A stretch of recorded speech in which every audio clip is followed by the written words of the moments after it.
Almost finished with the book of Genesis. So go ahead and turn to chapter 48.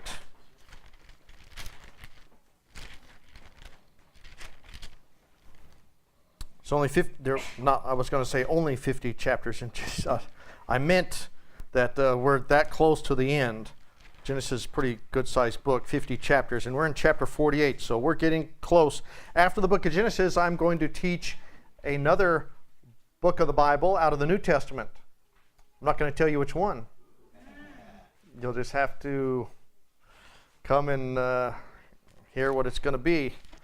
But Genesis chapter 48. So last week we looked at chapter 47. We saw that Pharaoh met Jacob. We saw that they were dwelling in the land of Goshen, that some of Jacob's sons were actually going to be employed by Pharaoh as shepherds. And now in chapter 48, Jacob is close to dying. He is old. He is actually, if you look at chapter 47, verse 28, it says that he lived up to be 147 years. So he's about 147 years. It looks like he's at the last year of his life here. So I would say it's safe to say that he's 147 years old now. He knows he's old. He knows he's ready to die. He is going to pronounce some blessings like the patriarchs normally would do to their sons and some in this case grandchildren even. And we're going to see what takes place with that. So verse 1 of chapter 48, it says, "And it came to pass after these things that one told Joseph, Behold, thy father is sick. He's sick because he's so old, he's getting ready to die. And he took with him his two sons, Manasseh and Ephraim. Now Joseph, while he was in Egypt, he had an Egyptian wife, and he had two sons by name, Manasseh and Ephraim. And these two boys actually are included among the 12 tribes of Israel. There are 12 tribes of Israel. The heads of those 12 tribes come from the 12 sons of Jacob. But you notice when you read the list of the 12 tribes, you will sometimes see Ephraim and Manasseh listed in those tribes, or sometimes you'll see, especially in the book of Revelation, where it'll have one or both of those in other parts of the Bible, and other ones are excluded, and there's different reasons why. I'm not going to show you all the list, but these two boys actually end up being tribes of Israel, Ephraim and Manasseh. Even though they are not part of the original 12, they are Joseph's sons. Verse 2, "And one told Jacob and said, Behold, thy son Joseph cometh unto thee, and Israel strengthened himself," Israel being Jacob. His name was changed to Israel. You see a lot of times in the Bible when somebody's name is changed, sometimes it reverts to their previous name and uses it interchangeably, and that's what's going on here. So he strengthened himself and sat upon the bed. Why? Well, number one, because he knows Joseph is coming. This might be his last dying words. He wants to get that extra effort, and also he's going to pronounce these blessings that we're going to see. Verse 3, "And Jacob said unto Joseph, God Almighty appeared unto me at Luz in the land of Canaan, and blessed me." Now Luz was changed to Bethel back in chapter 28, if you remember that. The city Luz was changed to Bethel, which means house of God, in the land of Canaan, and blessed me, and said unto me, Behold, I will make thee fruitful, and multiply thee, and I will make of thee a multitude of people, and will give this land to thy seed after thee for an everlasting possession. Reiterating the same promise that he had given to Abraham and Isaac. Verse 5, "And now thy two sons, Ephraim and Manasseh, which were born unto thee in the land of Egypt, before I came unto thee into Egypt, are mine.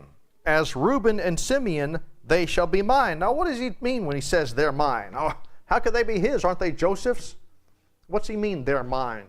What he means is, it's kind of like he's adopting them as his own. And what he means is he's going to give them some blessings, almost like they're his own sons.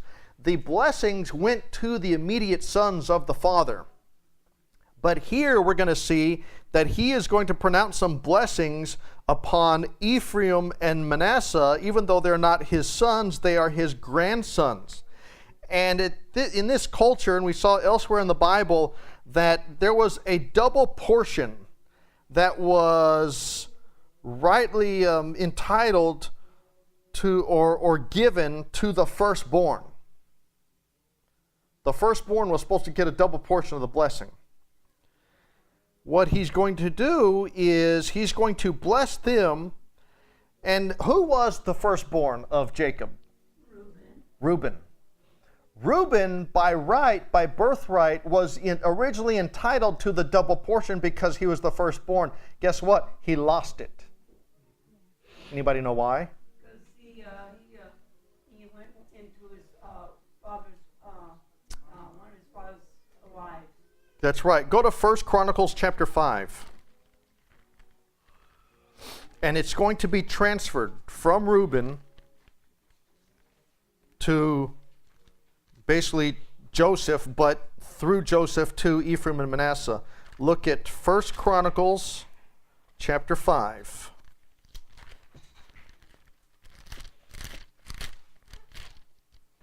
First Chronicles chapter 5, beginning at verse 1.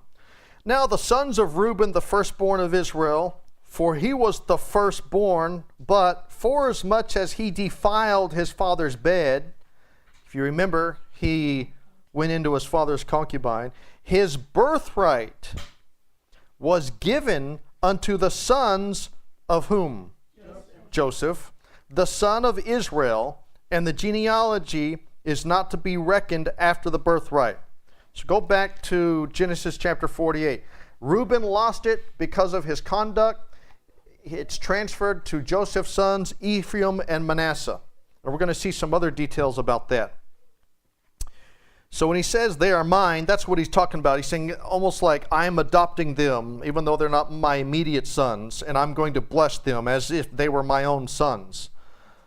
Verse 6, and thy issue, which thou begettest after them, shall be thine, meaning your kids after them, their younger brothers, and shall be called after the name of their brethren in their inheritance. And as for me, when I came from Padan, remember Padan Aram? When he's talking about I came from there, that's where Laban was. He went back to Laban. He married Laban's daughters. He served Laban for 7 years for each wife. He ended up being there over 20 years. And he's saying, when I came from there back to Canaan, on the way, he says, Rachel died by me in the land of Canaan in the way, when yet there was but a little way to come unto Ephrath. And I buried her there in the way of Ephrath, the same is Bethlehem. And Israel beheld Joseph's sons and said, who are these? Now how come he doesn't know who they are? He's blind. His eyesight. He's so old that his eyesight is bad. And Joseph said unto his fathers, they are my sons, whom God hath given me in this place. And he said, bring them, I pray thee, unto me, and I will bless them. Now the eyes of Israel were dim for age. That's why he didn't recognize them, so that he could not see. And he brought them near unto him, and he kissed them and embraced them. And Israel said unto Joseph, I had not thought to see thy face, and lo, God hath showed me also thy seed. Meaning, man, I didn't think that I'd ever see you again. I thought you were dead. And not only do I get to see you, I even get to see your kids, my grandkids. It's a bonus. Verse 12, and Joseph brought them out from between his knees, and he bowed himself with his face to the earth. Verse 13, and Joseph took them both, Ephraim in his right hand toward Israel's left hand, and Manasseh in his left hand toward Israel's right hand, and brought them near unto him. And Israel stretched out his right hand and laid it upon Ephraim's head, who was the younger, and his left hand upon Manasseh's head, guiding his hands wittingly, for Manasseh was the firstborn. And he blessed Joseph and said, God, before whom my fathers Abraham and Isaac did walk, the God which fed me all my life long unto this day, the angel which redeemed me from all evil, bless the lads, and let my name be named on them, and the name of my fathers Abraham and Isaac, and let them grow into multitude in the midst of the earth. Why does he start off by talking about God doing these things, and in the verse 16 he switches it to an angel? The angel which redeemed me from all evil, bless the lads. What angel redeemed him from all evil? And he's saying an angel, bless the lads. Now, is angel capitalized in your Bible? Yes. What does that tell you? Angel of the Lord. That's right. That's not your typical angel that was created. We went through this and I showed you how the angel of the Lord is deity, is possibly Jesus Christ. Some people say it's a pre-incarnate form of Jesus Christ. We do know that sometimes God and the angel of the Lord are used interchangeably in the Bible. Now, don't panic. I know there are some false teachers who teach that Jesus was Michael the archangel and he's a created being and all of that. That's not what I'm teaching. And you can see how they might get that from some of these verses. But we do see the angel of the Lord. The word angel in the original language means messenger. The angel of the Lord is a special type of angel, which is God himself. Now, which part of the Trinity it is and all that, I'm not going to get into all that. But the angel of the Lord, a lot of times, is used interchangeably with God himself. Angels in the Bible are said to be ministering spirits, and angels were created.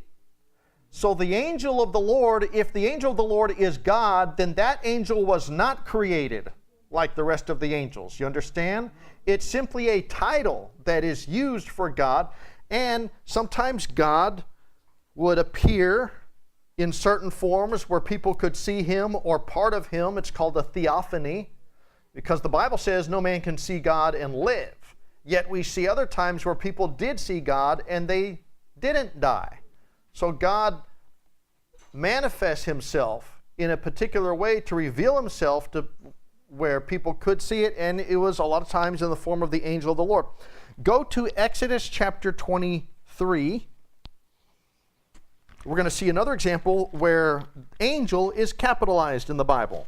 Exodus chapter 23.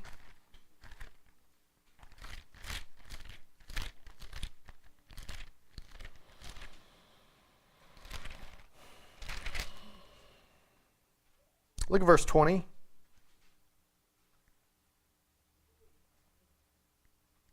How many of you have angel capitalized in that verse? Yeah. In the King James Bible. There it is again. Behold, I send an angel before thee to keep thee in the way and to bring thee into the place which I have prepared. 20.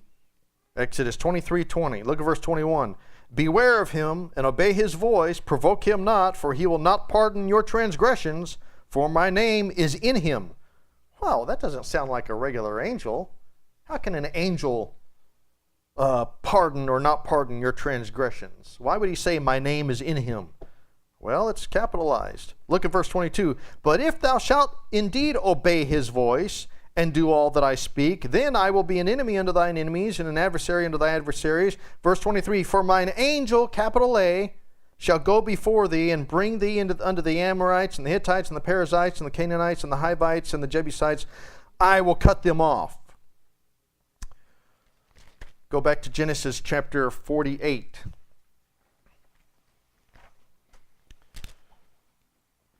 Verse 17. And when Joseph saw that his father laid his right hand upon the head of Ephraim, it displeased him. And he held up his father's hand to remove it from Ephraim's head unto Manasseh's head. And Joseph said unto his father, Not so, my father, for this is the firstborn. Put thy right hand upon his head. So what's going on? What's going on is Joseph brings Ephraim and Manasseh, his two sons, to Jacob. And Joseph has Manasseh on his left hand and Ephraim on his right hand, and he brings them to Jacob because Jacob, in Joseph's mind, is supposed to put his right hand on the oldest one.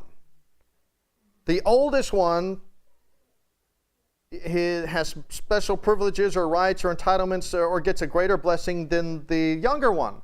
So he brings them like that. The oldest one, Manasseh, in his left, Ephraim in his right, comes to Jacob and expects Jacob to go like this and put his right hand on Manasseh and his left hand on Ephraim and pronounce certain blessings on them.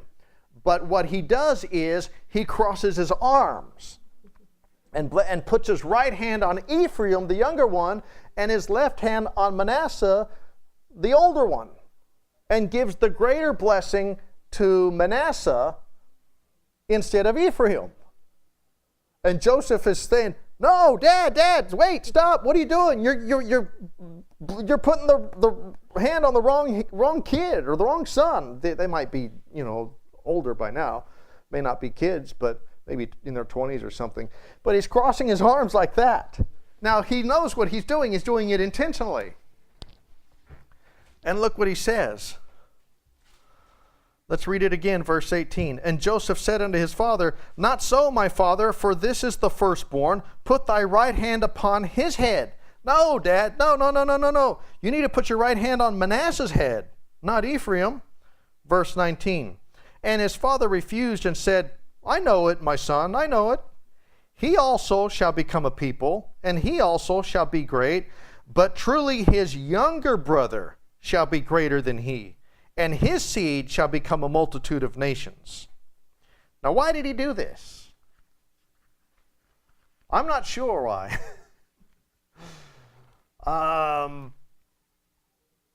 You could speculate and say, well,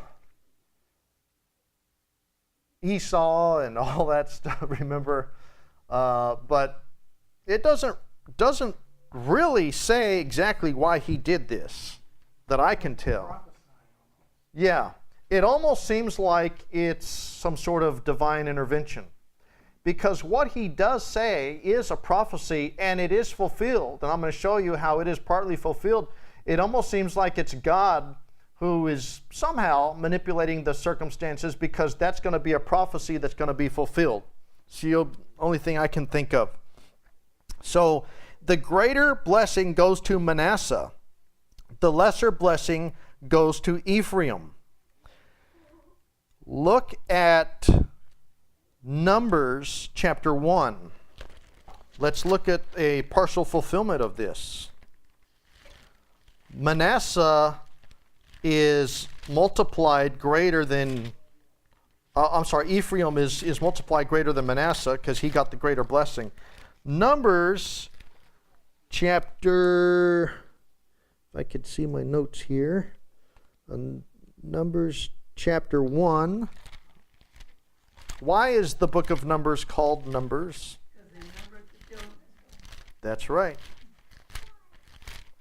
And here we're going to see where they're numbered. Numbers chapter 1. Look at verse 33. "Those that were numbered of them, even of the tribe of Ephraim, were 40,500. Now go down to verse 35. "Those that were numbered of them, even of the tribe of Manasseh, were 30,200. So which tribe has greater amount? Ephraim, even though he was the younger. That was a partial fulfillment of that prophecy. Go back to Genesis chapter 48,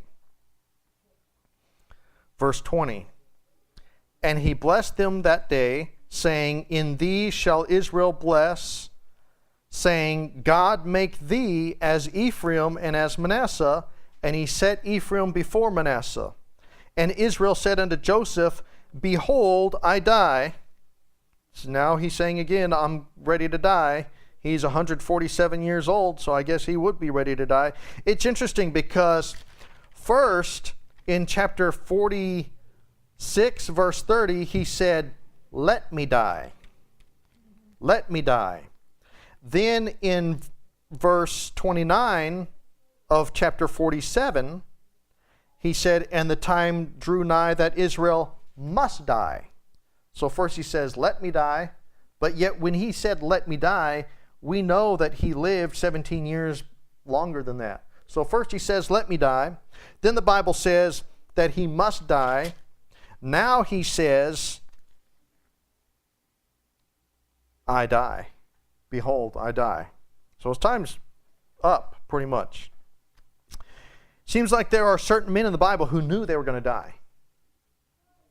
Well, I guess if you're really old and in poor health, you pretty much know. I mean, if you're on your deathbed, some people know that they're going to die. The doctor says you have stage 4 cancer, you have a month to live, and you can't even eat. You're just rotting away, your skin and bones like a skeleton. Well, yeah, you know you're going to die unless there's a miracle. What's interesting is Joseph also knew that he was going to die. Look at chapter 50. When Joseph finally dies, chapter 50, verse 24, he says the same thing. And Joseph said unto his brethren, I die. I die. All right, go back to chapter 48, verse 21. And Israel said unto Joseph, behold, I die, but God shall be with you, and bring you again unto the land of your fathers. I'm going to try to ask you kind of a trick question here. In verse 21, who is Jacob speaking to?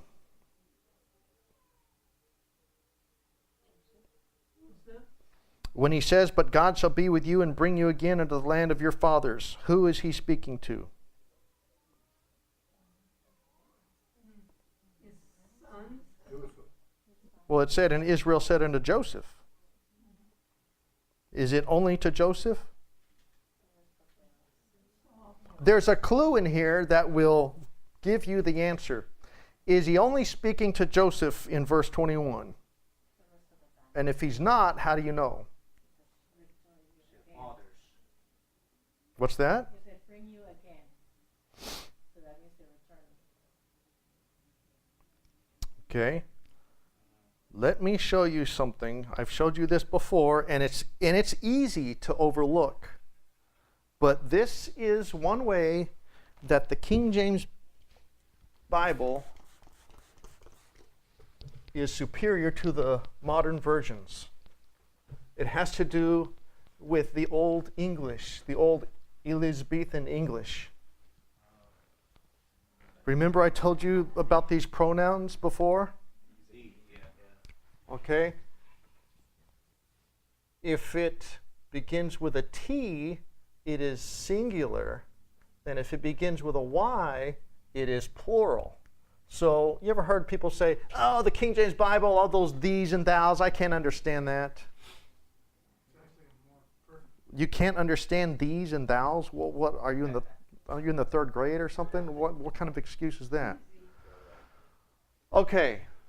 These pronouns, you have thee, thy, thine, thou. All of those are singular. All of those are referring to just one person. Plural, if it's a Y, you have ye, you, your, and yours. Not y'all. That's the Southern King James Version. Yeah. Now, look in verse 21. And Israel said unto Joseph, one person, behold, I die, but God shall be with you, and bring you, wait. If it was only directed to Joseph, he would have said, and God will be with thee and bring thee again. But he didn't say thee, he said you. That means it is true, he is speaking to Joseph, but it's not limited to Joseph. Why? Because he used you, which is plural, not singular. You see that? Now, if you had a new version, it would say exactly what it says here. But you would not know that there's that distinction, whether it's singular or plural. In the King James Bible, you know that when it uses one of these pronouns beginning with the letter Y, that it is plural, because if it was only singular, it would have used a pronoun beginning with the letter T. People say, well, the King James Bible, the Old English, it's outdated. That is true. And guess what? It's supposed to be. It was outdated when it was translated in 1611. Did you know in 1611, who was the king? James. Did you know that they intentionally used not the Jacobean English of that time? They used Elizabethan English when Queen Elizabeth was reigning, that style of English. These pronouns were already out of usage when they translated this in 1611, but they purposely, intentionally used the older style to give the distinction, because that distinction is found in Hebrew and Greek, the original languages of the Bible, and so they used that style of English to resemble more closely the original languages and to give this distinction. You know how I know that? How many of you in your Bible have in the front, it's called the Epistle Dedicatory? It's a page or two that it's dedicated to King James. It's written from the translators to King James. You can actually get a whole book. It's called The Translators to the Readers. And that will give you some information from the King James translators about their translation of the Bible and all that. But some Bibles, not all of them, some Bibles have in the front, it's called the Epistle Dedicatory. Anybody have that in your Bible? Can I see that real quickly?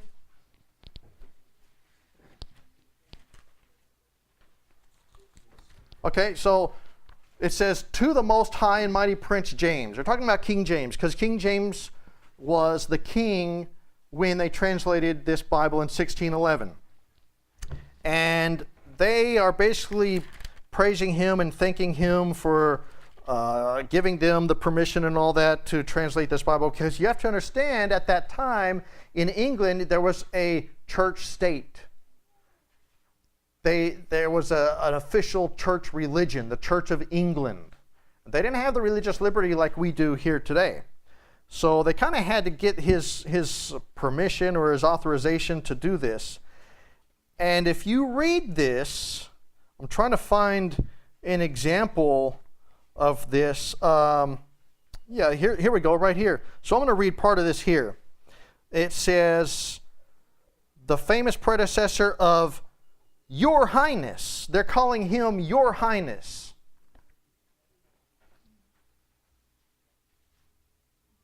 Wait a minute. I thought these pronouns beginning with a Y is plural. They're calling James Your Highness, not Thy Highness. You see that? That means that in 1611, these pronouns were already out of usage. They weren't using the these and the thys in 1611. But they did use it for their translation. It goes on, it says, Your Highness, this, that, and knit the hearts of all your majesties, loyal religious. Their eye doth behold you, and he's talking to the king, you, King James. Their eye doth behold you with comfort. They may bless you in their hearts. Notice it doesn't say they may bless thee in their hearts and all of that. So, there you go. That shows that the these and the thous were already out of usage when they translated this Bible, but they intentionally used it because it gives that distinction which I just told you about. So this argument about, well, the King James is old and it's outdated and we need modern versions so we can understand it, it was already outdated when they translated it, and it was done intentionally. Isn't that amazing? All right, back to verse 21 of Genesis chapter 48. And Israel said unto Joseph, Behold, I die, but God shall be with you. Now we know he's not just talking to Joseph. Oh, by the way, there's another verse. Remember Jesus said to Peter, Peter, Satan hath desired you that he may sift you as wheat. Remember that verse? I think that's what it says. I want to make sure. I'm almost positive. Anybody have that? Get your cell phone out and look at the concordance if you have to. Satan hath desired. I'm pretty sure that he said you and not thee when he was talking to Peter. Somebody find that verse for me. Because if that's true, and I'm almost positive, that's another example of where Jesus is speaking to an individual, but he uses that plural pronoun, and it tells you that he's speaking to more than just the individual, even though only one person is named. Okay, let's see that.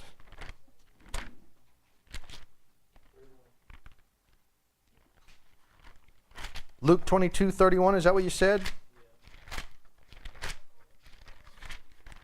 Luke 22, verse 31.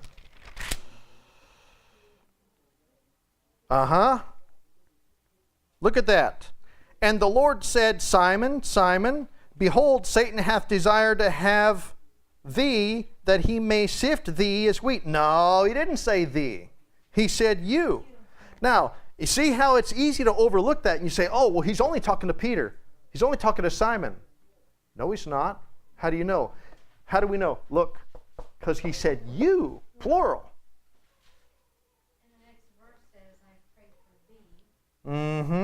You see that? So it's not only Peter. And you won't get that in the new Bibles. You won't get that in the modern English that everybody can understand. Now that has nothing to do with the Greek or the underlying text. That has to do with the Old English. Now that distinction is in the Greek. But you see how this Old English is superior to the modern English in that aspect? See? So don't overlook those small details. Go back to Genesis chapter 48, verse 21. And Israel said unto Joseph, behold, I die, but God shall be with you. Not just Joseph, but Joseph, he'll be with you, he'll be with Ephraim and Manasseh and whoever else, and bring you again unto the land of your fathers. Now we do know that he is speaking to Joseph, not only Joseph, but he is speaking to Joseph because he says he was. Was Joseph brought again into the land of the fathers, which was Canaan? Yes. His bones. Yeah. Good. I'm glad you guys are sharp and listening, because that is true. But what about when he was still alive? No. Go to Genesis chapter 50. Go to Genesis chapter 50. Look at verse 24. And Joseph said unto his brethren, I die, and God shall surely visit you, and bring you out of this land unto the land which he sware to Abraham, to Isaac, and to Jacob. That's the land of Canaan. And Joseph took an oath of the children of Israel, saying, God will surely visit you, and ye shall carry up my bones from hence. So Joseph died, being 110 years old, and they embalmed him, and he was put in a coffin in Egypt. Joseph died in Egypt. But God told him that he would be brought again to the land of Canaan. How was that fulfilled? Well, number one, his bones were. Number two, in the millennium, nation of Israel will have the land of Canaan from the Nile to the Euphrates. So that's going to be fulfilled, or was fulfilled, and will be fulfilled in a future fulfillment as well. Verse 22, moreover, I have given to thee. Now he switches it back. Now we know he's only talking to Joseph. You see that? Because now it says thee, not you. Moreover, I have given to thee one portion above thy, singular, brethren, which I took out of the hand of the Amorite with my sword and with my bow. Now what is that talking about? I took out of the hand of the Amorite with my sword and with my bow. I'm not real sure. The commentators, they say it's when his brothers went and invaded the people who violated Dinah. But Jacob was upset about that. Yeah, he wasn't. And he even rebukes Simeon and Levi during the blessings for doing that. So I don't know if that's what he's talking about there. All right, let's continue. Chapter 49. And Jacob called unto his sons and said, Gather yourselves together, that I may tell you that which shall befall you in the last days. Gather yourselves together, and hear, ye sons of Jacob, and hearken unto Israel your father. Reuben, thou art my firstborn. Now he starts with Reuben, because Reuben's the oldest. Now this is when he's going to give these different blessings and prophecies to each one of his sons. And he says, Reuben, thou art my firstborn, my might, and the beginning of my strength, the excellency of dignity, and the excellency of power. Verse 4, unstable as water. Woo, man. Yeah, it does. Isn't it funny? At verse 3, he starts out on a positive note, and then all of a sudden lays the hammer down. Bam! The sugar before the medicine. It's almost like in the book of 1 Corinthians, Paul says, Paul, an apostle, and Sosthenes, our brother, grace be to you, peace. We're so thankful for you. You are sanctified. You're this, and this. And all of a sudden, bam! It has been reported among you that there is divisions, this, that. And he just lays into them chapter after chapter after chapter, just scolding and rebuke. But that's not how he starts. He starts and he says, I'm so thankful for you guys. You guys are sanctified and this, that. And your testimony has been heard. And so he starts off on a positive note. But, bam, bam, bam, bam. I bet it's going to be kind of like that at the judgment seat of Christ. For some people.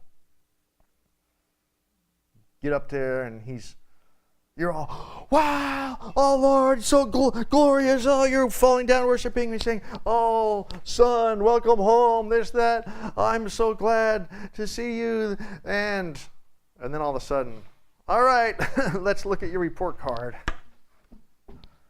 Bam, bam, bam. Verse 4, unstable as water. James says a double-minded man is unstable in all his ways. Unstable as water, wishy-washy. Unstable as water, thou shalt not excel. Wow, how's that? For the blessing. You're expecting this blessing, you're expecting this inheritance. Imagine your parents or your rich father or somebody's on his deathbed and he's going to read the will. And he has the attorneys there and the notary public and all that, and they're signing out these documents, and he's saying, okay, here's what I'm going to leave to you. He says, you know what? You're my firstborn. You were, this responsible, and you did all this, and you helped me, and I remember this time. He says, you know what? You're not getting a dime.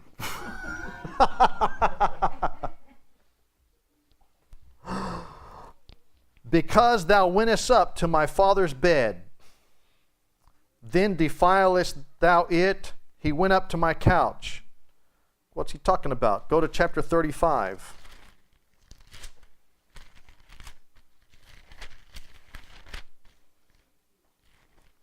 Chapter 35, verse 22. And it came to pass when Israel dwelt in that land that Reuben went and lay with Bilhah, his father's concubine. And Israel heard it. Now the sons of Jacob were 12. He blew it. One act. Blew it. Bob Jones Sr. said, never sacrifice the permanent on the altar of the immediate. Blew it. Verse 5. Oh, by the way, no kings or rulers came out of Reuben's line. Look at verse 5. Simeon and Levi are brethren. Instruments of cruelty are in their habitations. Man, this is rough, isn't it? Their dad's on their his deathbed. He's just not holding back. Yeah. You'd think he knows he's going to die. You'd think he have nothing but kind words for him and overlook all that stuff. No. He tells it like it is. Simeon and Levi are brethren. Instruments of cruelty are in their habitations. Why is he telling them that? Go back to chapter 34.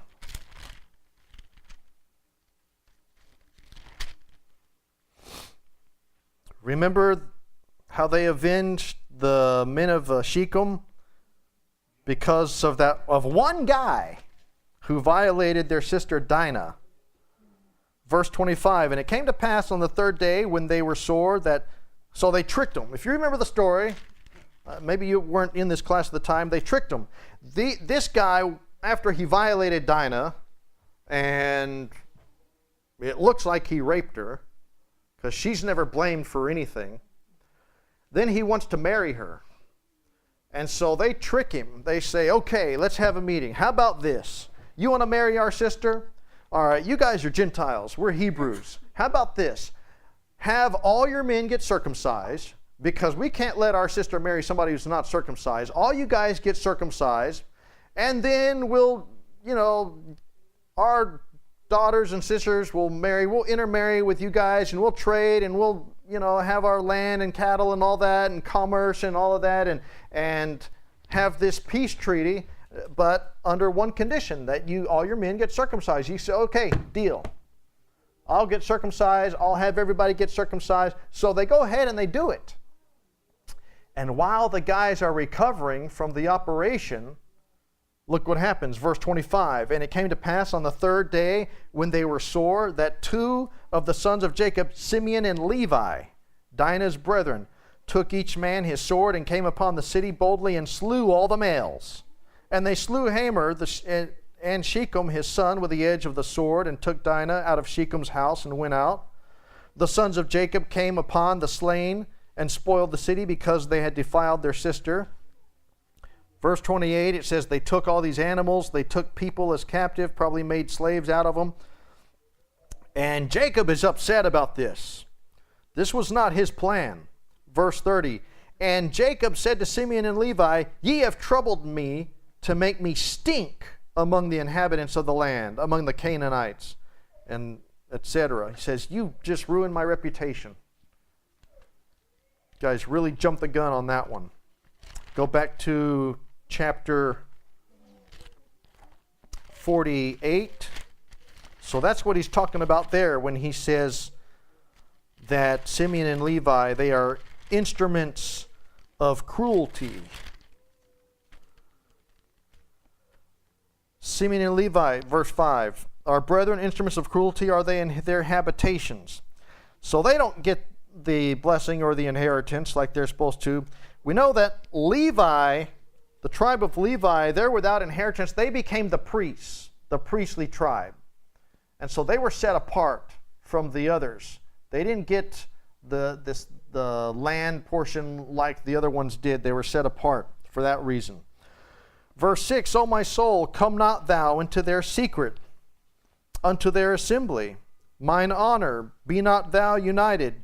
For in their anger they slew a man. Well, they slew more than one man.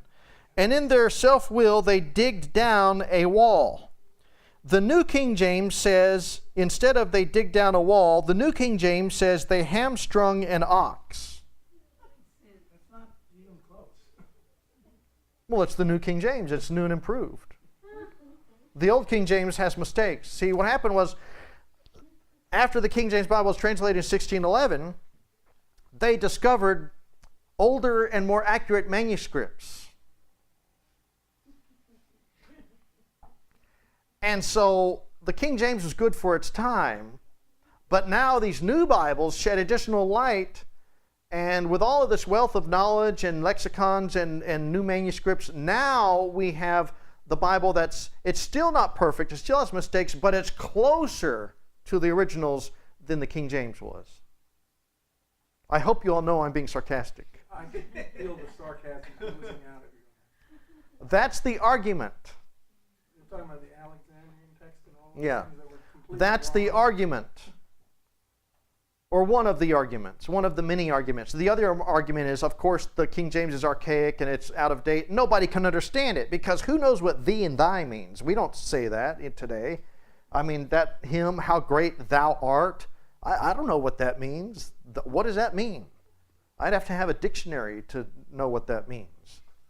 right?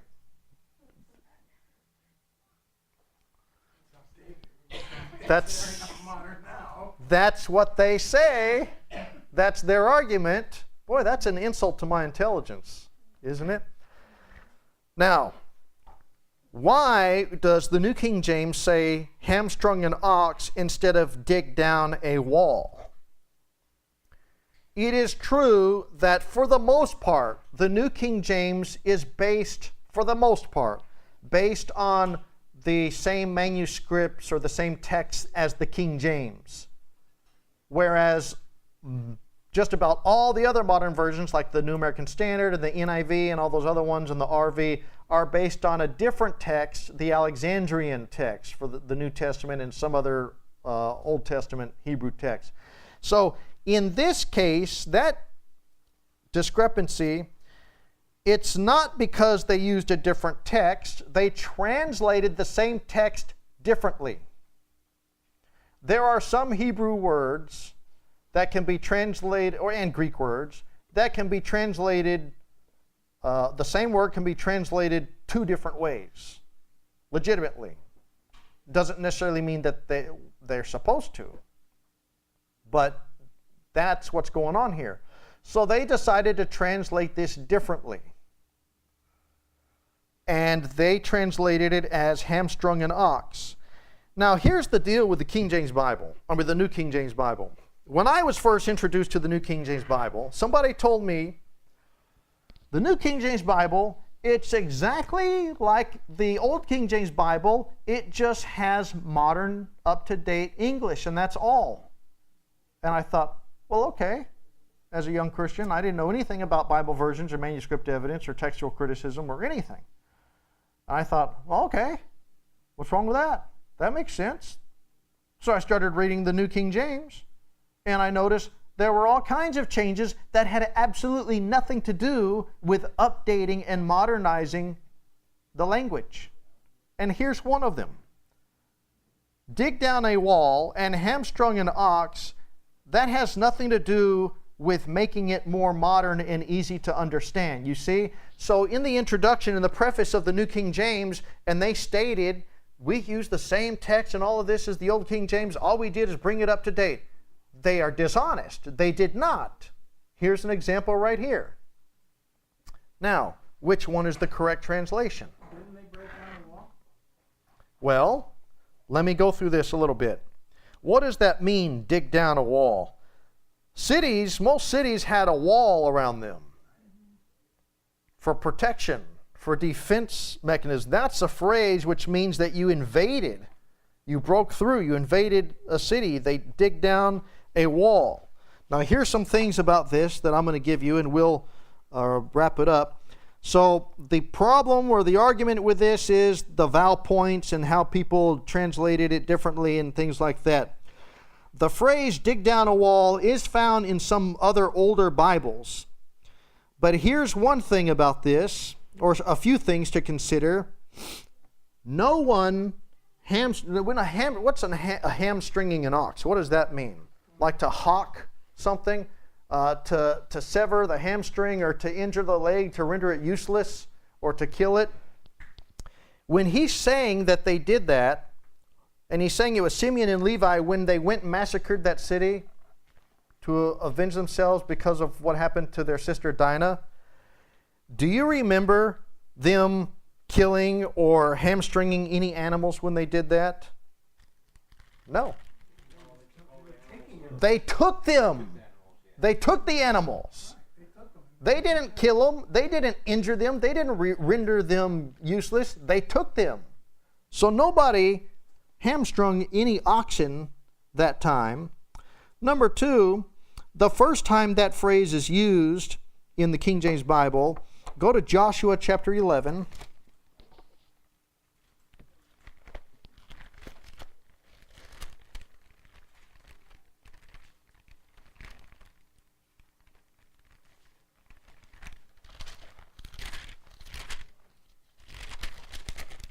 Joshua chapter 11, verse 16. So Joshua took all that land, the hills and all the south country and all the land of Goshen, and the valley, and the plain, and the mountain of Israel, and the valley. Am I in? No, no wonder. What did I tell you? I'm sorry, 11:6. I'm in verse 16. 11:6. And the Lord said unto Joshua, be not afraid because... Well, that's not it either. Oh, here it is, yeah. Thou shalt hawk their horses. In Joshua 11:6. Thou shalt hawk their horses. That would be the equivalent of hamstringing. Thou shalt hawk their horses and burn their chariots with fire. Is the first time that that would be used in the King James Bible, or a form of it.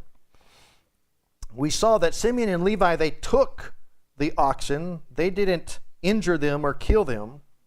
And then we have that expression, dig down a wall, in a couple places. Look at Ezekiel chapter 12.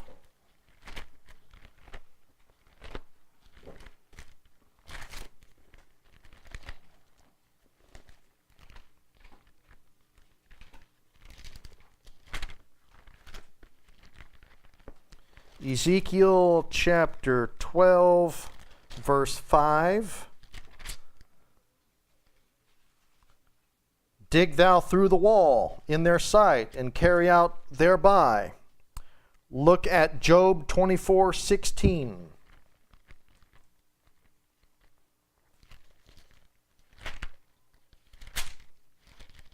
Job 24:16. In the dark they dig through houses, which they had marked for themselves in the daytime. They know not the light. That is an expression where you are invading something secretly, or dig down a wall.